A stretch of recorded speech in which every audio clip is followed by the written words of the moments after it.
Hey guys, coming to you from back porch on this beautiful January afternoon.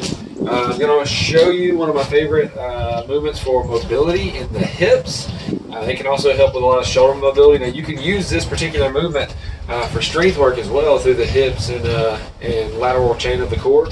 But today we're going to keep it lighter and just work with the hip hinging pattern and the movement itself. The movement that I'm talking about is the kettlebell windmill.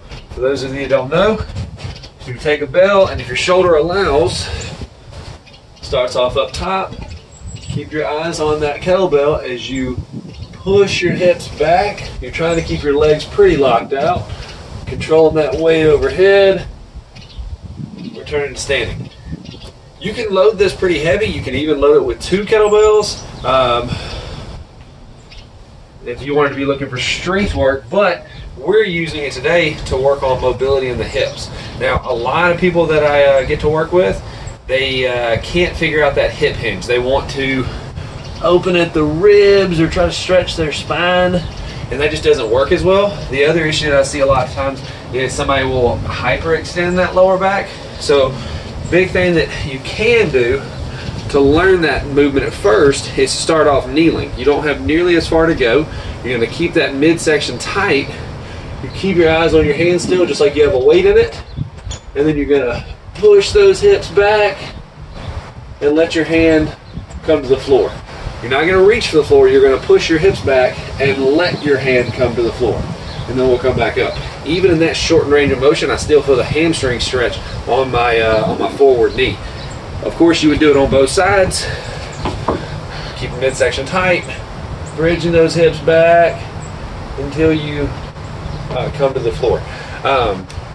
Once you have that hip hinge pattern down, you start looking at going to standing. So I'm here, keeping that midsection tight. I can keep one arm up, or I can just put them together. I'm going to keep mine up, staying tight here, pushing those hips back until I either come to the floor or I feel like I have to lose my neutral spine to reach. The distance itself doesn't necessarily matter. You can just reach as far as you're comfortable, and then over time allow yourself to make it farther down.